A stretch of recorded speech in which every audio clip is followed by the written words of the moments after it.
Hi there and welcome again to the Explaining History podcast, and today I'm going to talk about the figure of Robert McNamara, who was a pivotal kind of political and intellectual figure in the development of America's war in Vietnam, and who quite famously in his later years became the most repentant figure of the Kennedy and Johnson administrations, and who featured in the excellent documentary The Fog of War by Errol Morris, and talked about in his view the realities of the war.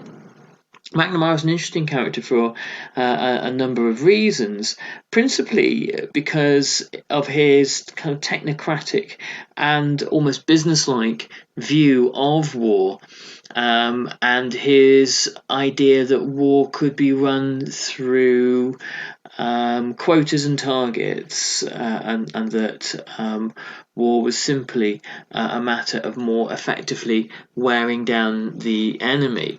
And most of this, of course, was incorrect, as history would later show. But today I'm looking at an excellent book, quite an old one, The Anxious Years by Kim McQuaid, one of those amazing second-hand bookshop finds, but was still really worth getting as a kind of as an overview of the period to about 68 to 74. So Kim McQuaid writes, Bob McNamara liked numbers. He understood them. His public life before the Vietnam War, in fact, had been spent mostly with numbers. Robert S. McNamara had been, in sequence, an economics major at the University of California, Berkeley, a Harvard Business School MBA, briefly an accountant for Price Waterhouse, back to Harvard as a professor in the business school, an officer and a gentleman in the United States Air Force during the Second World War, designing statistical control systems to improve the flow of everything from bomb loads on enemy targets to the personnel manning the planes which delivered them, a whiz kid in the planning, statistics and financial analysis at Ford Motor Company after the war.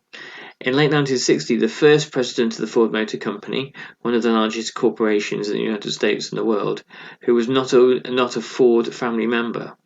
Bob McNamara knew his numbers cold, and he knew what to do with them, to help the Air Force blast Axis cities and supply lines into rubble, or to make a great deal of money for the Ford Motor Company.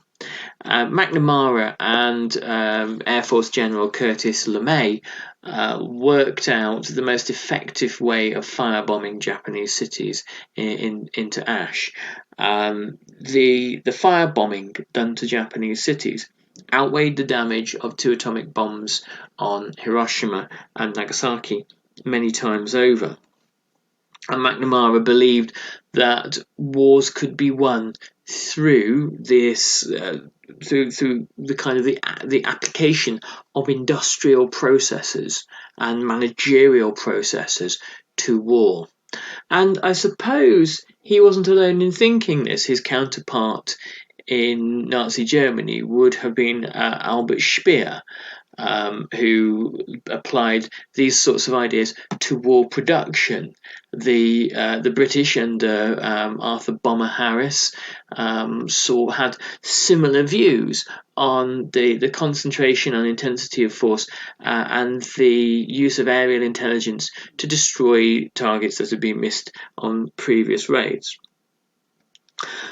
Kim McQuaid carries on to say, Bob McNamara of Detroit was the kind of individual who impressed others, especially other big business types with high-level government experience. Bob was just the sort of fellow who could go to Washington and apply sound corporate principles to the business of running the country. So, at least, thought Robert Lovett, former wartime administrator-in-chief for air power and one of the few post-war secretaries of defense under Harry S. Truman. When newly elected John Fitzgerald Kennedy sent his headhunters in search of elite corporate talent from the managerial bastions of the new frontier, Lovett, after turning down the position himself, suggested Bob McNamara of Ford as the sort of man to bring efficiency and order to the largest, most sprawling and often most contentious bureaucracy in the federal government, the Department of Defense. The introduction of corporate figures into the US government and into governments such as those of Great Britain has a long and contentious history, not one that we necessarily have to go into right now.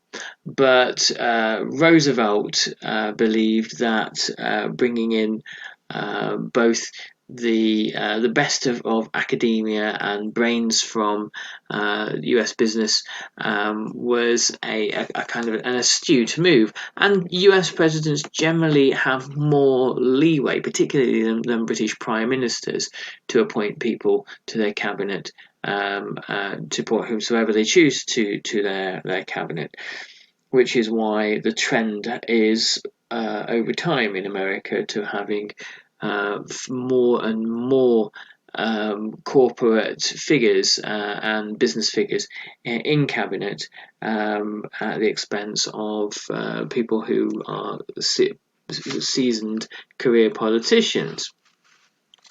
So McNamara came from this world, and it's evidence of this kind of deep hegemonic idea that business decision making is somehow more efficient than anything else, and a country based on free enterprise and the to some degree free functioning of markets inevitably produces this sort of ideology. Lovett wasn't disappointed, writes Kim McQuaid. Bob McNamara got on famously at the Pentagon. He got things done, and in David Halberstam's pithy phrase, projected an image of the can-do man in the can-do society in the can-do era. One look at McNamara's pinstripe suits, his rimless actuarial eyeglasses, his prim businessman's coiffure, and you knew that here was no bleeding heart liberal with delusions of sainthood. Here stood a tough and no-nonsense business type who knew precisely what he was doing, who expected the numbers to add up, and who expected you to spend your evenings, weekends, and early mornings getting matters right. No, sir, Bob McNamara was no pushover, especially not when he had tens and eventually hundreds of billions to spend rearming America at its hour of presidentially identified maximum danger. To McNamara was delegated the chief responsibility to oversee and understand the largest arms build-up in peacetime US history up to that time, an effort fully equal to anything that Ronald Reagan later essayed. The build-up during McNamara's 7-year tenure in office quintupled to the numbers of US intercontinental nuclear missiles from 200 to 1,000, launched 41 Polaris-type nuclear-powered submarines carrying 656 rockets with thermonuclear type nuclear warheads attached, put 600 additional long-range B-52 bombers on the runways, and doubled or more than doubled the numbers of tactical fighter squadrons, combat-ready army divisions, short-range nuclear weapons, and delivered systems based in Western Europe. The airlift capacity to get men and material from here to there, the specially trained anti-guerrilla counterinsurgency units such as the Green Berets, and the construction of naval ships. So it's interesting to consider the amount that McNamara emotionally must have had invested in victory in Vietnam. Here is somebody who was responsible for the biggest arms build-up in US history, bar none, except perhaps under George W. Bush anyway. And his decision to prosecute the war in Vietnam in the way that he did, and his imperviousness to all the intelligence that came back, the intelligence that later leaked by people like Daniel Ellsberg, showing that the war in Vietnam was, the way it was being fought, was largely unwinnable, is perhaps understandable why he would choose to ignore the evidence that would perhaps cast doubt on his decisions, given the amount of energy and treasure expended in this arms build-up. Surely, after all this spending, a country like America can't be humiliated by a third world peasant country. Kim McQuaid writes, Robert McNamara was no administrative innocent. While he was presiding over the aforementioned production miracle, McNamara was also closing hundreds of redundant or out-of-date military installations over the often vociferous opposition of admirals and generals and US representatives, noted for their political wallop. He was applying new systems of program planning, budgeting and evaluation, and the management and retrieval of computerized data that were later used with only spotty success in many of the federal agencies. Last and most important for our purposes here, Bob McNamara was the man with the action in the Vietnam War, the political point for President Kennedy and later President Johnson. Point man, sorry. The choice of Robert McNamara to do all these things and more was as inevitable as it was just. McNamara expressed the essence of a war manager, a man who saw conflict, Cold War or otherwise, as an equation to be solved logically and dispassionately by those who knew that that force should be coordinated, fine-tuned and complemented by equally fine-tuned diplomacy. Vietnam for McNamara was to be well-controlled and adjusted violence, another version of the Cuban Missile Crisis of October 1962, during which confrontation with the communist aggressors would be calculated by judicious and sound escalation to choke off opposition.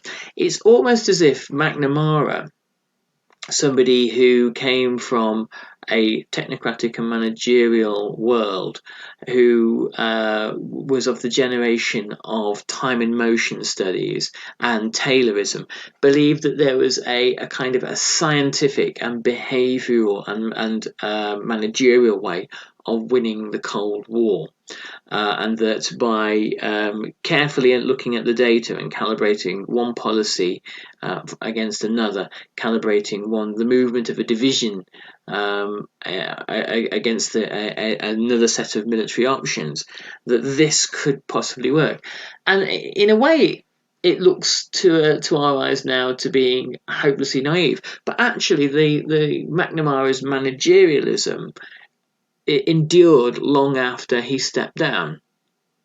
Managerialism and bureaucratism in the US Army and looking at data and understanding what decisions to make based on data has continued to differing degrees of success. A great deal of lessons were learned from Vietnam, obviously, but it doesn't mean to say that necessarily McNamara's way of doing things was thrown out. This strategy, writes Kim McQuaid, did not permit overreaction to threats. It kept military men who couldn't see forests for trees on tight leashes, and it had the best chance of causing the puppet masters of Moscow and Peking to eventually drop the strings holding up their third world creatures, and to desert movements and leaders that were passive tools transmitting Kremlin and Middle Kingdom commands. McNamara, the war manager, to use another pungent description from David Halberstam, dominated the action, the play, and the terms by which success in Vietnam was determined. McNamara essentially saw himself as the CEO, the managing director of the Department of Defense, and believed that he was able to use the skills that he already had from the Ford Motor Company to coordinate an entirely different set of processes, which is the waging of war. In a way, it was in a way that was intelligent, forceful, courageous, decent, and everything else, and everything, in fact, but wise, says Halberstam. McNamara's domination arose, not surprisingly, from his clarity of expression, strength of purpose, and optimism about the war. All this, in turn, was based on the single overriding fact that Bob had the numbers, and the numbers added up. But the Vietnam War is about more than numbers. The Vietnam War is about the Vietnamese people, unsurprisingly, and the passions and desires of the Vietnamese people who had fought by the time the Americans had arrived for 2 decades to liberate themselves from French and then American colonialism. by the time the Gulf of Tonkin incident happens, and there's a mass American build-up. And to liberate themselves from in the south from the corrupt rule of the Diem regime. Not to say that the North Vietnamese regime was a particularly attractive one, or one which wouldn't be exceedingly brutal in its own right, but a great many peasants in South Vietnam saw the offer that was made by the North as being infinitely more attractive because it involved land redistribution than the more of the same option that was being presented firstly by President Diem, then by the junta of generals that took over after him. And the other problem, of course, was the antagonisms, the religious antagonisms that existed in Vietnam, which was traditionally Buddhist but had endured a long period of Catholic encroachment. And the prospect under Diem that Catholicism would be made the state religion of Vietnam. So these are the things that you can't really get on a spreadsheet. These are the things that you can't really understand from the perspective of managerialism. If McNamara was mystified as to why the war wasn't being won, and it's because the political offer to the poorest Vietnamese wasn't being made and didn't exist. There was very little messiness then in the US Secretary of Defense's conceptual universe. No babble, no guesstimating or maundering, no quantitative seat-of-the-pants speculation. Bob McNamara, like so many of the bright young men that he brought to the Pentagon, who also arrived in droves to administer other proliferating programs of the activist Kennedy and Johnson years, were economists by training. They were people who lived in universes of the quantifiable, in the world of statistics and realities which could be put on graphs and charts, and tables or expressed in percentages. McNamara, as even a sympathetic Washington military journalist wrote of him, did not really believe that that all issues could be quantified, just most. Every quantitative measure we have shows that we're winning this war, McNamara himself stated after his first visit to South Vietnam in April 1962. These words, which his enemies on the left and the right were to throw back at him 10,000 times, are a requiem for the approach towards war which McNamara embodied. For McNamara, at base, tried to quantify the unquantifiable. He looked upon the messy and inexact business of political insurrection in Vietnam in the same way that he had viewed his statistical tabulations and specifications for the United States Air Force 20 years earlier, as a production-destruction problem. It was basically a matter of bomb loads and delivery systems rather than flesh and blood human beings who flew the bombers into flak and fighter aircraft, of material rather than morale, of mankind rather than men, of quantity and quantification rather than of quality. It was a matter of body counts and kill ratios, Hamlet evaluation systems and interdiction devices, and all the rest of the output indicators that had the power to persuade those who had never fired a shot in a battle or seen a battlefield in the midst of carnage, those who had instead devoted their energies to providing the guns and the bombs and the butter to put the poor devils who knew what it was like to piss in their pants in panic, while hoping that luck or God or fate or whatever it was with them and not with the other poor devils who were shooting at them. So here we can see, and later on, to his credit, McNamara was also able to reflect on the follies of his own perspective on Vietnam. The McNamara fallacy, public opinion pollster Daniel Yankelevich concluded sadly in 1972, was a 4-part march towards folly. The first step is to measure whatever can be easily measured. This is okay as far as it goes. The second step is to disregard that which can't be measured, or to give it an arbitrary quantitative value.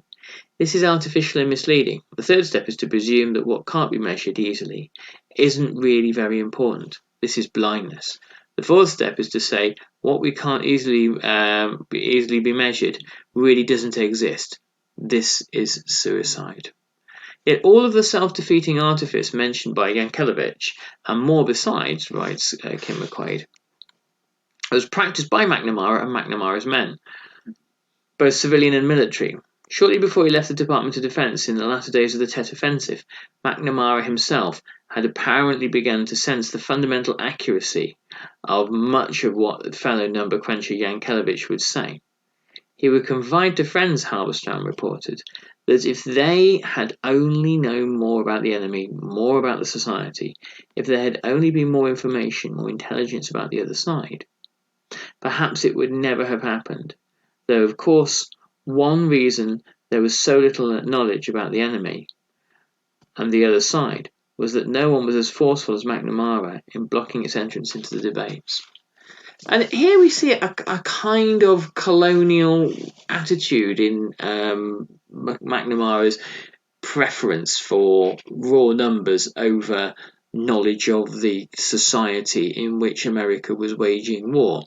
The kind of the level of rank ignorance about Iraq, for example, it sort of mirrors this, that America in both instances waged wars in countries that were difficult to understand, well, particularly difficult to understand if one makes no effort to find out anything about it, and riven with complicated politics and dynamics which have a real outcome on military successes and a real bearing on whether it's possible to have a success at all.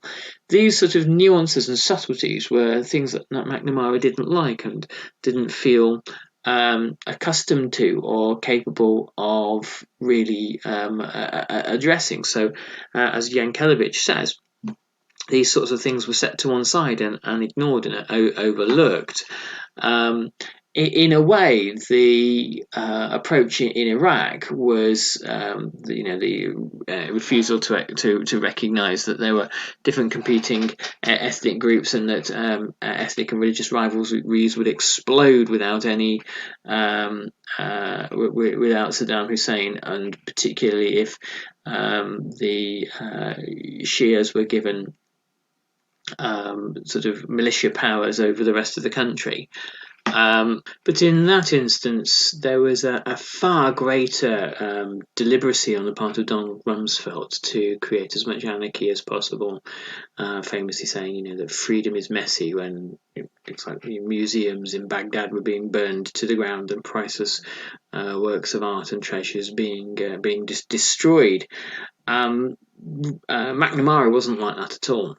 McNamara was not about the kind of this sort of like neocon kind of anarchism almost of destroying a state and then creating this notional idea of freedom where some magical phoenix of liberal democracy will arise after epic amounts of bloodshed.